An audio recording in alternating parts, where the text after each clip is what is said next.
Hi, I'm Shannon from Chip Theory Games, and today I'm going to be doing an overview of the Heirs faction from Cloudspire. The Heirs are a bird-like race, and they believe that controlling all of Enkar's islands is their birthright. They abide to a strict caste system, but they truly believe that even the lowest heir is superior to any other being. Though they lack strength, they do make up for this with speed and quick striking tactics. They also make the most out of their aerial advantage, utilizing flying squadrons that can attack from above and largely avoid the fray. The Heirs have some of the least expensive unit spires and fortress advancements in the game, which means that they have lots of options to work with. We're going to start off by talking about the Heirs heroes. Their starting hero is Darb. He has CP cost of 0. On his basic side, he has 3 health, 1 attack, 2 movement, an upgrade capacity of 1, and grants 1 source when defeated. It has a terrain icon with water, and that means it can move on any terrain. And its talent is flying, which means that only spires with air defense and only units with the talents ranged or flying can attack him. Note that if Darb attacks a unit, it's still going to retaliate. As a flying unit, Darb is not able to block movement. If he would block a unit from making progress, such as this Battleborn, he must trade spaces with the unit in order to allow it to make progress. This also happens with friendly units, so the Joust as well, when making progress in this direction, would trade spots with Darb. This doesn't work the other way around. Darb is not able to move through other units. Darb's promoted side has the same basic stats as his basic side, but now he grants 2 source reward and has the talent dodge. When Darb would be defeated from an attack or retaliation, such as from this Battleborn, he instead ignores the damage, doesn't retaliate, and flips to his basic side. He loses any upgrade chips that he had when doing so. The Heir's second hero is Keem. She costs 3 CP to select. On her basic side, she has 4 health, 1 attack, 3 movement, an upgrade capacity of 1, and grants 2 source for being defeated. The terrain icon is again water, so she can move on any type of terrain, and has the talent flying, which we just discussed. Keem also has the talent quick strike, which lets her attack before Spires fire. In this situation, the lance launcher is likely to take down Keem with only 1 health left, but before that happens, Keem can attack and defeat this Battleborn, or even attack and defeat this Spire and avoid the damage completely. Keem's promoted side has some increased stats. She goes from 4 to 5 health and from 1 to 2 attack. Instead of quick strike, Keem's promoted side has the talent rally. When Keem defeats a unit or spire, such as this Battleborn, Keem gets to level up like normal, but also any Heirs minion within 2 hexes of Keem automatically gets to be promoted. And you can do this even if the Heirs haven't built their level 2 Academy Peak advancement that allows them to level up their minions on defeats. The Heirs' third and strongest hero is Jaelana Nestor, and she costs 6 CP to select. Her basic side has 5 health, 2 attack, 2 movement, an upgrade capacity of 2, and a source reward of 4. The terrain type is water again, so she can move on all terrain types, and she also has flying. But in addition to that, she has 1 Elfin and 2 Roost. We're going to talk about these talents in more details in a moment, but essentially 1 Elfin means that at the start of each onslaught phase, you'll place an Elfinkaze on top of Jaelana. 2 Roost means that the Elfinkaze can perch on this unit, and when it moves off, 2 becomes its movement stat. Jaelana Nestor's promoted side has some increased stats. Her movement increases from 2 to 3. Her upgrade capacity also increases from 2 to 3. And her source reward for being defeated decreases from 4 to 3. Her talents are the same, except 2 Roost becomes 3 Roost to give the Elfinkaze more mobility. Each of the factions in Cloudspire are able to promote their minions in a different way. The Heirs specifically can get their minions promoted after buying the Fortress Advancement Academy Peak Level 2. Once they've purchased that, their minions can be promoted anytime that they're responsible for a defeat. The Elfinkaze is the only air minion that does not have a promoted side. They work a bit differently than your average unit. First, let's take a look at their stats. The Elfinkaze have 1 health, 1 attack. They don't have a movement stat, but we'll talk about how they're going to move in a moment. And they grant 2 source reward for defeat. You'll notice they also don't have a CP cost because Elfinkazes can't be selected. They only come into play through the Elfin talent that other units and spires can have. Elfinkazes have two sides. Both sides have flying and roost roam talents, but one side also has the Glidebomb talent and the other side has the save talent. When the Elfinkaze comes into play, you choose which side it comes out on. Elfinkaze come into play at the start of the onslaught phase on top of any active units or spires that have the talent Elfin. In this case, the Regal Lookout would get an Elfinkaze as well as the Humminger. The Elfinkaze can stay on that unit or spire and they're not considered a group. Both the Elfinkaze and the unit underneath can attack and be attacked because they're both considered to be active. When a unit that the Elfinkaze is perched on moves, the Elfinkaze moves along with it. The Elfinkaze can also move off of the unit or spire it's perched on. Its movement is allowed by its Roost Roam talent, which says you can choose how much of its movement to use and where it moves. Its movement stat is dictated by the roost number it was most recently or is currently perched on. In this case, this Elfinkaze has a movement of up to 2, and this Elfinkaze has a movement of up to 3. If an Elfinkaze starts its turn not on a roost, perhaps because it's moved off or the unit or spire it was roosted on has been defeated, then it has to either use its movement to return to a roost or use its Glidebomb or save talent. Glidebomb will deal 2 damage to all adjacent units, spires, and fortress gates. Once it's been activated, the Elfinkaze is removed from the board and returned back to its barracks. Save allows an adjacent unit to recover up to 4 health, in this case bringing Keem back up to full health. Again, the Elfinkaze is removed from play and returned to the barracks when that ability is used. In this situation, you can see that the Elfinkaze is the only minion left in play, and when Elfinkaze are the only minion type left in play, the wave ends immediately and the Elfinkaze is returned to your barracks. Something often forgotten with Elfinkaze is that they can attack, though they don't have to do so. In this situation, we have an Elfinkaze on top of a Humminger. Both the Elfinkaze and the Humminger can attack this Battleborn. Of course, the first one to do so is going to take retaliation.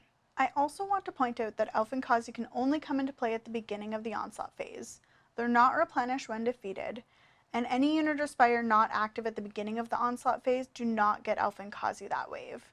In this case, we have a Humminger grouped underneath a Windrush, so that Humminger is not going to get an Elfinkaze this wave because it's not active at the start. As well, a Spire that is constructed in the middle of the onslaught phase that has the Elfin talent won't get an Elfinkaze either. The next unit I'm going to talk about is the Harrier. The Heirs have 3 of them. They are the lowest CP cost unit in the game, costing only 1 CP to put out, and that means that in the first wave, the Heirs are often the faction that has the most units on the board. The Harrier's basic side has 2 health, 1 attack, 4 movement, which makes it one of the fastest units in the game, and grants 2 source reward for being defeated. They can only move on path, and their talent is Quick Strike, which we discussed earlier. When the Harriers are promoted, their source reward decreases from 2 to 1. Their attack stat increases from 1 to 2. The next Heirs unit is the Joust. There are 2 of them in the Heirs faction.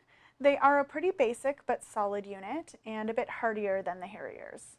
Joust costs 3 CP to select. Their basic sides have 3 health, 2 attack, 2 movement, and grant 2 source when defeated. They can only move on path, and they have the Quick Strike talent just like the Harriers. The promoted Joust has an increased health stat of 4, increased movement of 3, and they also have the talent Fury Kick. When a promoted Joust attacks a minion, it first trades places with that minion, and then its attack damage is applied to all units adjacent to the Joust. In this case, both of the Battleborns is going to take the 2 damage from the attack, and the Joust will only take retaliation from the original target. The Heirs also have 2 Hummingers. Now this is the only minion the Heirs have that bring out Elfinkaze, so they are a staple of the Heirs faction, and they cost 4 CP to deploy. The basic Hummingers have 3 health, 2 attack, 2 movement, and grant 2 source when defeated. They can only move on path, and their talents are 2 Roost and 1 Elfin. As we discussed earlier, that means that it gets an Elfinkaze perched on it at the start of the onslaught phase, and any Elfinkaze that moves away from the Humminger will have a movement stat of 2. The promoted Humminger has the same stats as its basic side, but it gains the talent Flying and the ability to move on any type of terrain. The Heirs have 1 Windrush Minion, and it is a very fast unit with the ability to transport slower units across the board. It costs 4 CP to deploy. The basic Windrush has 5 health, 1 attack, 4 movement, and grants no reward when defeated. It can only move on path. Its first talent is Transport, which means it must have exactly 1 unit grouped underneath it, and that unit can have a lower movement stat than the Windrush. The Windrush also has Assault, which means when it's attacking a spire, it removes the bottom upgrade of that spire before applying its damage. In this case, that would allow it to remove 2 upgrades with 1 attack. The promoted Windrush has an increased attack stat of 2 and a movement increase up to 5, making it the fastest unit in the game. It loses its talent Assault, but it gets Quick Strike in its place. The last Heirs minion is the Royal Talon. They have 1 of these minions.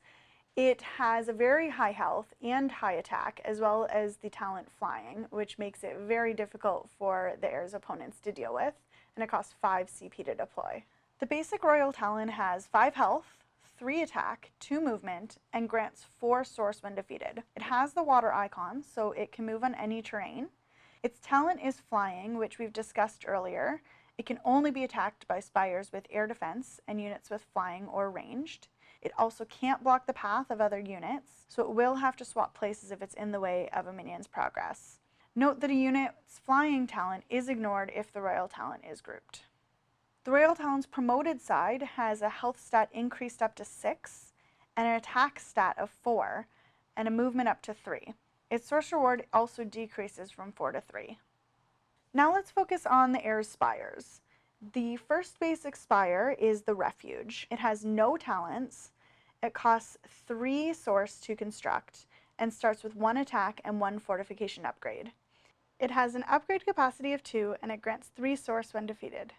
The Heirs' other basic spire is the High Rise. It has no talents and costs 4 source to construct. It starts with 1 attack and 1 range upgrade and a total upgrade capacity of 4. This spire grants 3 source when it's defeated. The Minaret is one of the Heirs' advanced spires, so it can only be constructed after the Academy Peak Level 1 Fortress advancement is built. It is on the other side of the Refuge Spire, and it costs 3 source to construct. It starts with 1 attack and 1 range upgrade, with a total upgrade capacity of 3. It has the talent Air Defense, which lets it attack units with the talent Flying, and is the only Air Spire that can do so. The Regal Lookout is the Heirs' second advanced spire, so it also requires Academy Peak Level 1 before it can be constructed, and it's on the other side of the High Rise. It costs 4 source to construct and starts with 1 attack and 1 range upgrade, with an upgrade capacity of 5. It has the talents 1 Elfin and 3 Roost, so it gets an Elfinkaze at the beginning of each onslaught phase, and it gives its Elfinkaze more movement than most other Roosts. Now let's talk about the Heirs' Fortress advancements. The first one is called Academy Peak, and it is all about promoting your units and advancing your spires. Level 1 Graduation costs 4 source, and it allows you to construct the Heirs' advanced spires, the Regal Lookouts, and the Minarets. Level 2 is Master Training. It costs 4 source, and when Heirs minions defeat units or spires, they will now become promoted. The next fortress advancement structure is the Gateport, and it's all about market manipulation. Level 1 Savvy Negotiator costs 2 source, and during the prep phase, it allows you to discard one of your market purchases, so a chip or an Earthscape, in order to gain 4 source. Level 2 is Market Freeze. It costs 3 source, and after you've taken your turn during the market phase, either by making a purchase or by passing, you can flip over 2 market options, either the Earthscapes or the chips, and those aren't available for purchase for the rest of this phase. At the end of the phase, they will flip back over again. Level 3 is Sight Unseen. It costs 3 source, and on your turn during the market phase, separate from your purchase, you can spend 2 source to draw and keep the top chip from the market stack. The Stable's Fortress Advancement structure gives you different ways to improve your minions and get more minions. Level 1 is Harrier Training. It costs 3 source, and it increases the health stat of all of your Harrier minions for the rest of the game. So Harrier minions normally have a health stat of 2, but after this advancement, they will have a health stat of 3. Level 2 is the Reserves. It costs 3 source, and when your last minion is eliminated from play each wave, you can put a Joust from your barracks into play immediately. You'll place it on the path hex that is both adjacent to an Heirs Spire and closest to your mark. In this case, with the Bronnan's Fortress Gate being your mark, this is the place it will go. Level 3 is Joust Training. It costs 3 source, and when you build this advancement, you get the Joust die. You roll it during each prep phase, and the result is applied to all jousts in play that wave. The die has one side that gives an extra health, 2 sides that give 2 extra health, 2 sides that add an attack upgrade to all jousts, and 1 side that has no benefit. The next set of fortress advancements is the Kaze Roost, and it has a set of advancements dealing with the Elfinkaze. Level 1 is the Modest Nest. It costs 3 source, and it gives all high-rise, refuge, and minaret spires the talent to roost. Note this does not add an Elfinkaze to play, but it gives Elfinkazes more spots they can roost when they are in play. Level 2 is the Sizable Nest. It costs 3 source, and it increases the roost talent of all Hummingers by 1, allowing their perched Elfinkazes to move further. In this case, the 2 roost becomes 3, and the Elfinkaze can now move 3 hexes. Level 3 is the Royal Nest. It costs 4 source and grants you the Angry Heirs die. This die is rolled during each build phase, and you can apply the result to 1 Heirs Spire. It has 3 sides that grant you 1 Elfin and 1 Roost, 2 sides that grant you 1 Elfin and 2 Roost, and 1 side that grants you 1 Elfin and 3 Roost. The Airstrip Fortress advancements give you different ways to deploy your units from spires instead of the Fortress Gate, which is going to let you get your units further across the board faster. Level 1 is Glide. It costs 3 source, and it allows units with the talent Flying to use their first movement to deploy to a hex adjacent to an Heirs Spire that's on the adjacent isle. Any of these 3 spires would qualify, so this Royal Talon can use its first movement to deploy to any of these hexes adjacent. Note that it doesn't get to move that turn after deploying because that counts as its movement. Level 2 is the Air Current Transporter. It costs 3 source, and now units with the talent Flying can use their first movement to deploy to any hex adjacent to any Heirs Spire. This Refuge, for example, could be a good spot for the Royal Talon to deploy. The last fortress advancement set is the Sanctuary, and this is dealing with CP and fortress defense. Level 1 is the Unified Front. It costs 3 source and grants the command die, which can be rolled each prep phase. It has 2 sides that increase the Heirs CP by 1, 2 sides that increase their CP by 2, 1 side that gives them 3 extra CP, and 1 side that has no benefit. Level 2 is Gate Repair. It also costs 3 source, and it allows you once per turn during the onslaught phase to spend 2 source in order to recover 1 health on your fortress gate. Note that you still can't exceed the maximum gate health of 10. Level 3 is Fortress Spires. It costs 3 source, and when it's built, you can immediately construct up to 2 minarets in your Heirs Fortress. This doesn't cost any source above what the advancement costs, and it can be done even if Academy Peak Level 1 is not purchased. Note that you can't build spires if you're already at your spire maximum, and you can't remove another spire in order to build the minarets within your fortress. So that concludes our overview of the Heirs faction. If you do have any questions, feel free to leave them in the comments below. Thanks for watching!